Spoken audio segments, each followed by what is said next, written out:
Hello and welcome to the video.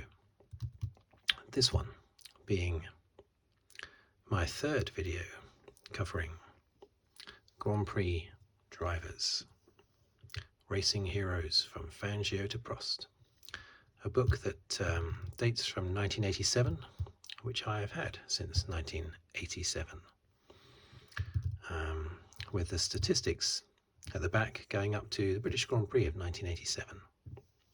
So it's not up to date, but it's a great nostalgic look through history,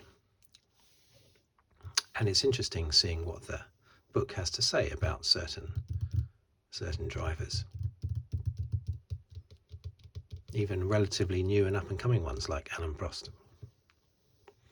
Okay, so we got up to page 81 before, which was the start of the 70s. I think in today's video I will cover the 70s and then leave the 80s and the statistics at the back for a fourth video. There's great pictures in here which I covered on my last video. So here we are.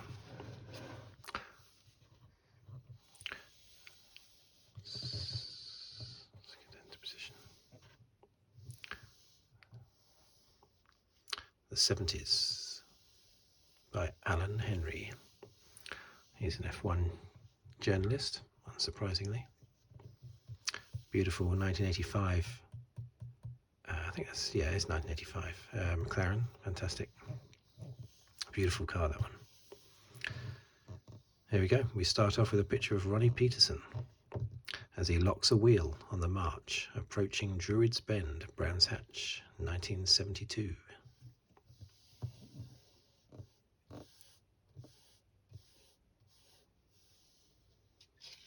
Right, let's have a look.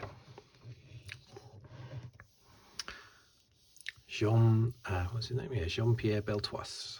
Now, I think he won a couple of races, Jean-Pierre Beltoise. One of the many, many French drivers that there were in the 70s and 80s. Loads of them. And there's another one, Francois Sever.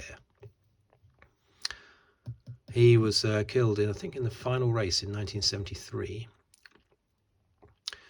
I think it was the final race. It was, if not the final race, then certainly towards the end of the season anyway. And it prompted Jackie Stewart to make his mind up to retire. Maybe he was sitting on the fence. But the death of his teammate in the Tyrrell, Francois Sever, who he got on very well with and everyone thought was a lovely guy and everything, his death at the end of the 1973 season prompted Jackie Stewart to retire. Who knows, that story might not be true, but that's what I've read in the past. And Jackie Stewart had finished, well, at the end of that season, he completed 99 Grand Prix. Didn't quite make it to 100, but he had to have started a new season to pass 100. 3 World Championships for Jackie Stewart as well, of course. Calls him an extrovert, charming, and blessed with dazzling good looks. Francois Sever was put on earth to be a racing driver. After enjoying considerable success in both F2 and F3, he was recruited to Formula One by Ken Tyrrell to partner Jackie Stewart early in 1970.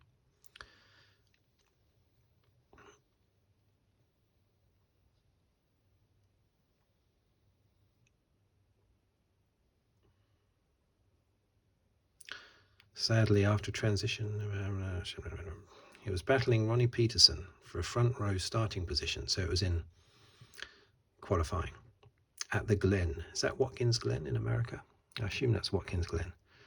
He was killed in a violent accident. Did he win any races? Picked up a momentous victory at Watkins Glen later that year. So he did actually win at Watkins Glen in 1971. Anyway, unfulfilled potential there, unfortunately.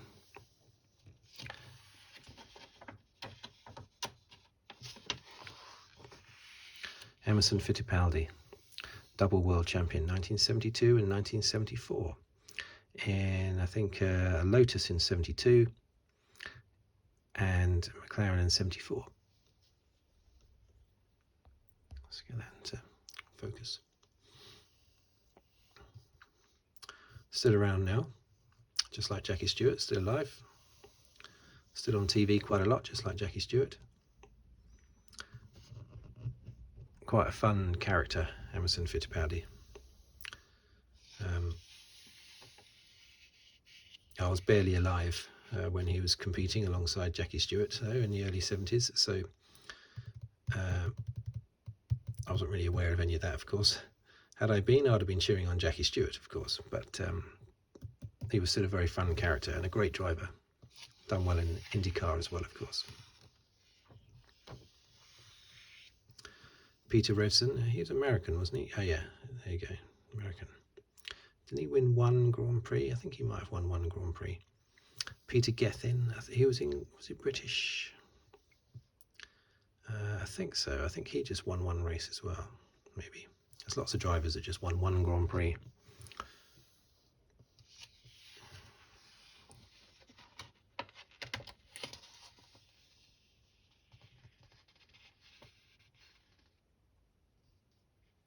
Well, it says here,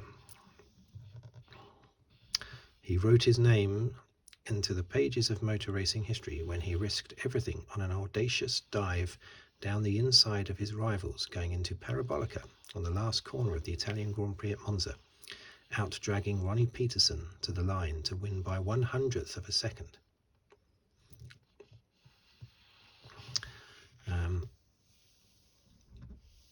Do I remember that race?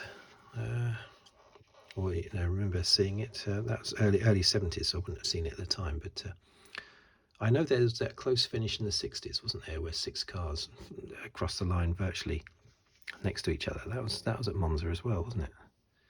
Or am I getting that confused with this one? It was actually in the early 70s. Maybe it was the early 70s. It was this race. If it is the same race, there were 6 cars in that drive to the finishing line. Here he is, Jackie Stewart.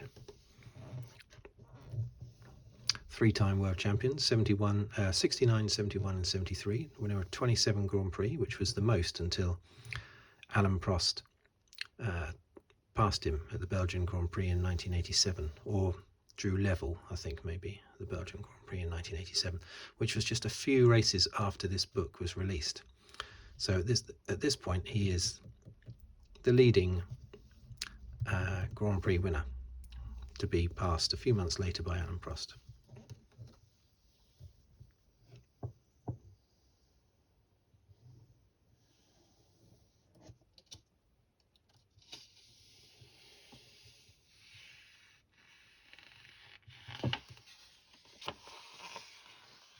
Niki Lauda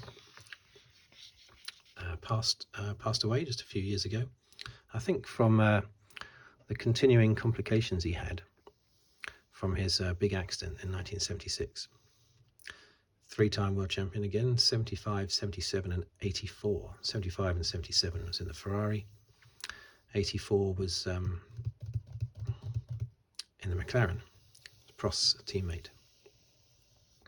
I remember that championship well, 1984, when he won by half a point from Alain Prost. Niki Lauda rounds the carousel on his way to 3rd place in the 1975 German Grand Prix at the Nürburgring. It was the following year at the Nürburgring that he would have his big accident. But for that accident, I don't think there's any doubt that he would have won the 1976 championship, as well as 75 and 77.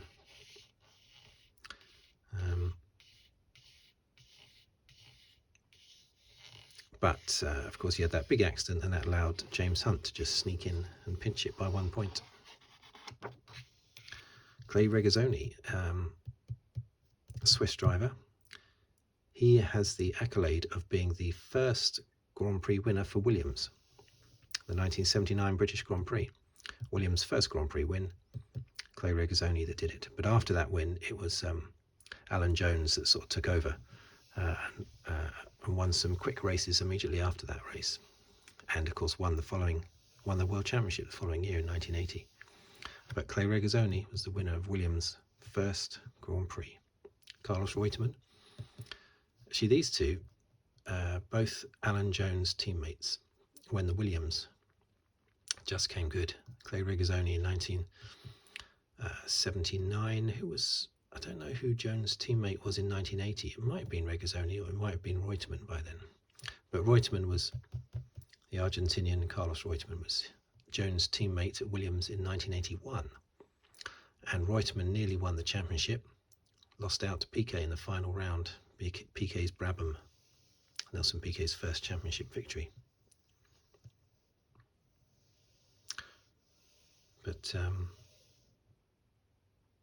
yeah, interesting that they're right next to each other, alphabetically, I guess. But these are both big teammates of Alan Jones, just when the Williams first came good. James Hunt, 1976 world champion, of course, portrayed very well by Liam Hemsworth. Is it Liam Hemsworth in the film Rush? That was a good portrayal, I think, of James Hunt. Seen as a bit of a playboy. I don't know if that's an insult or a compliment or what, but that's the general perception of James Hunt, that he was a bit of a playboy and didn't take things too seriously.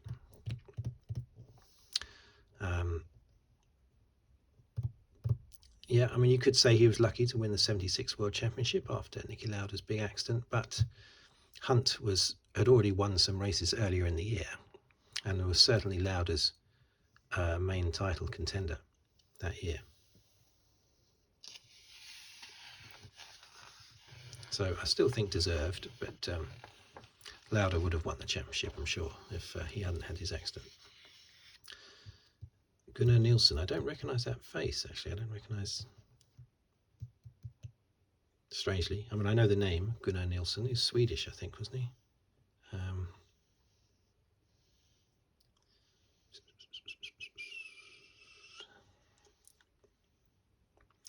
In 1977, armed with the Lotus 78 wing car, Gunnar drove a well-judged race in atrocious conditions to win the soaking Belgian Grand Prix at Zolder. Possibly his only Grand Prix win again, maybe another single winner. Carlos Pace, I don't think he ever won, or Pace, I think. I always used to pronounce it Pace when I was younger, but I think it is supposed to be Pace. That would make more sense in Spanish, wouldn't it?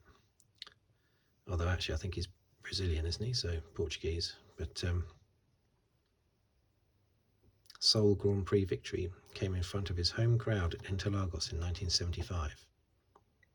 Yeah, so another single Grand Prix winner. So he did win a race. I'm thinking of Chris Amon, of course, good driver who never won. Jochen Mass, he was James Hunt's teammate at McLaren in 1976 when Hunt won the championship. He might have won 2 races, maybe. In the fourth video, we'll have a look at the statistics at the back. Yeah, I think he maybe won 1 or 2. Vittorio Brambilla. Is it Brambilla or Brambilla? I don't think you pronounce the L's, do you? Vittorio Brambilla. Italian driver. Again, I know the name, but don't really know what he achieved necessarily. He won the rain-reduced half-distance Austrian Grand Prix. He crossed the line, punched the air so enthusiastically that he promptly lost control and spun into the guardrail just beyond the finishing line.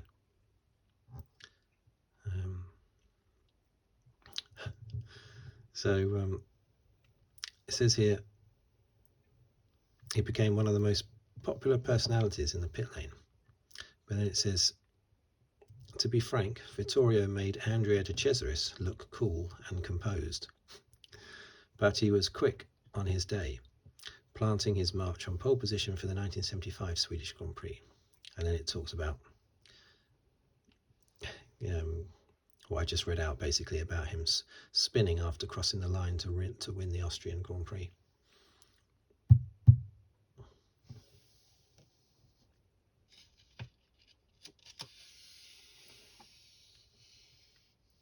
Apparently he was actually one of the cars involved in Ronnie Peterson's life-ending crash at Monza in 1978.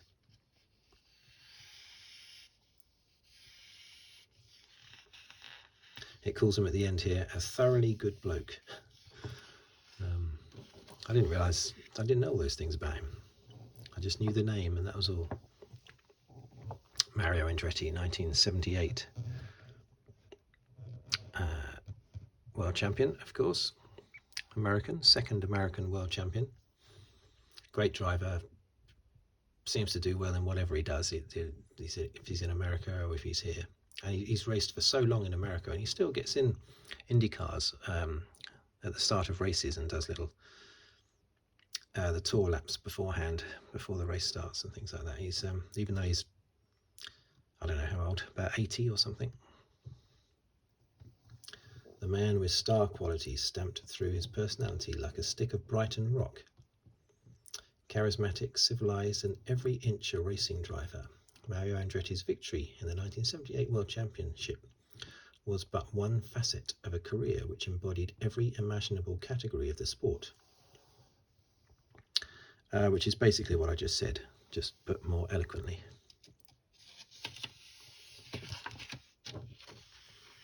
There's Ronnie Peterson, who was Mario Andretti's teammate in 1978. A very highly regarded driver, but he was killed in a big accident at Monza in 1978. Who knows if Peterson would have won the championship or Andretti that year, but I think Andretti, because Lotus had a big thing that year anyway of definitely backing the number one driver, and Andretti was the number one driver.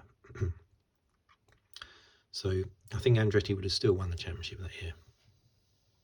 Patrick Depailler, another Frenchman.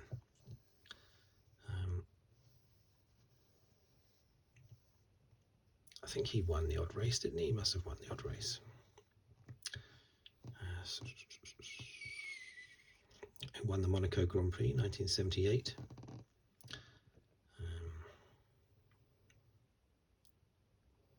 He won the Spanish Grand Prix in 1979,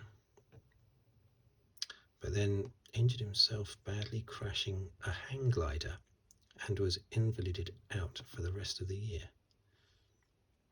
Bloody-minded tenacity dragged him back to the cockpit for 1980, only for Patrick to be killed testing his Alfa Romeo at Hockenheim. It was a tragic waste. I never knew that. I didn't know that he died as long ago as 1980 whilst testing in Alfa Romeo. Didn't know that. Jody Scheckter, 1979. There's a six-wheeled Tyrrell from 1976, wasn't it? Yeah, I remember that.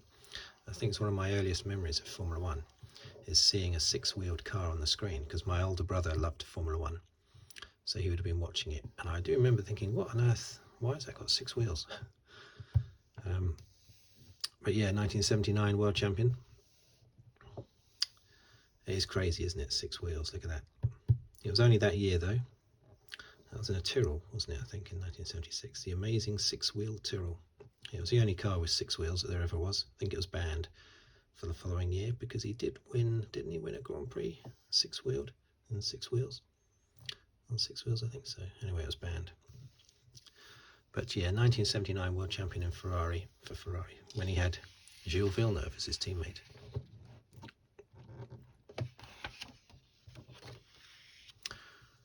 Jean-Pierre Jabouille and Jacques Lafitte, two more Frenchmen. Jacques Lafitte, his career ended in 1986 when he had a big accident at the British Grand Prix, Brands Hatch, that year. Jean-Pierre Jabouille, Arnoux won, not Arnoux, Jacques Lafitte, looks like Arnoux.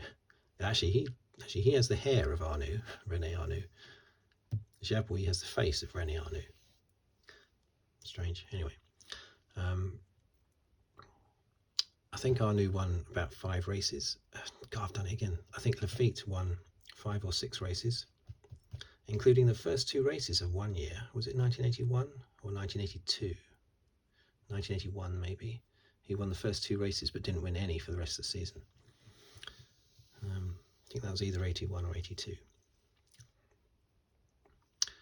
But yeah, good driver.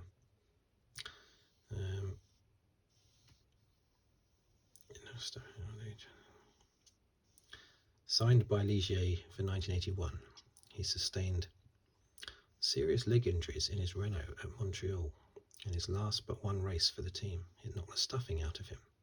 Although he returned to the cockpit, he was never the same driver and retired after a handful of races. Now, his big race, of course, was the French Grand Prix, Dijon, 1979. That was the race where his teammate, let's see if I can remember this right, his teammate René Arnoux and Gilles Villeneuve had that real massive ding-dong battle for second place. They were skidding and sliding about everywhere. You can see it on YouTube, French Grand Prix 1979. I'm sure it's that race. Jabouille won the race, and Arnoux and Villeneuve, I can't remember who came second, but Arnoux and Villeneuve changed places about 5 times on the last lap. And it was really great because back then the cars were sliding around all over the place.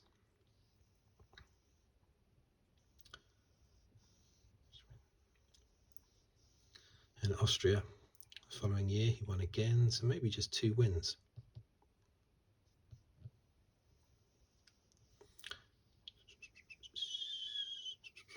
Yeah. All these French drivers, eh? So many. Patrick Tambay.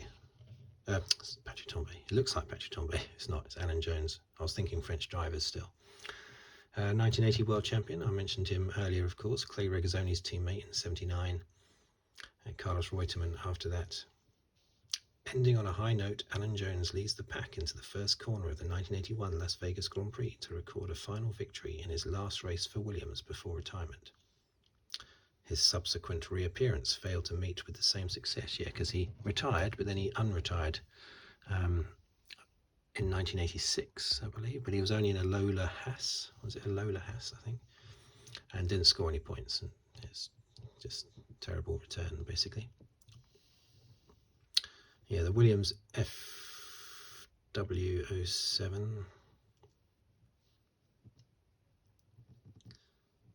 ground effect, really in the ground effect era, so they would have had porpoising back then, when they had these skirts on the side of the car, which sucked the car down onto the ground, and probably created worse porpoising than has been seen last year and this year in Formula One. But yeah, good. Williams always talks, or I should say used to talk, Frank Williams used to talk very highly of Alan Jones. Had a lot of respect, one of his favourite drivers, definitely. John Watson, winner of 5 Grand Prix. When I first started Formula One, watching Formula One, he was the British driver to keep your eyes on, basically. From Northern Ireland. And unfortunately, he was in McLaren in the early years, in the early 80s, but unfortunately he was replaced by Alain Prost for the 1984 season, just as McLaren suddenly hit the big time, dominating that season and doing so well afterwards, winning loads of championships for a number of years. And Watson had been in that team before Prost, so he just missed out. Now, there was that race, wasn't there, in USA? What race? Maybe they mention it here. I don't think they do, though. But there was a Grand Prix in, was it Long Beach in 1983 or 82? I think it was 82, maybe, where Watson and his teammate Lauda qualified on the back row of the grid, but finished first and second. It's the only time that's ever been done, understandably. What an achievement. On a street circuit as well. They just chopped through the field, overtaking everyone. Watson won the race, Lauda was second, and they had been on the back row of the grid. It's incredible. Jean-Pierre Jarier, another French guy. Now these guys, did they win anything? Tony Bryce, I think he died early, didn't he? I think Roger Williamson, rugged rising star, killed before his time. Moody, inconsistent, but very quick on his day. Jean-Pierre Jarier. Mark Donoghue, experienced, methodical, and restrained. His death, God, they're all dying, aren't they?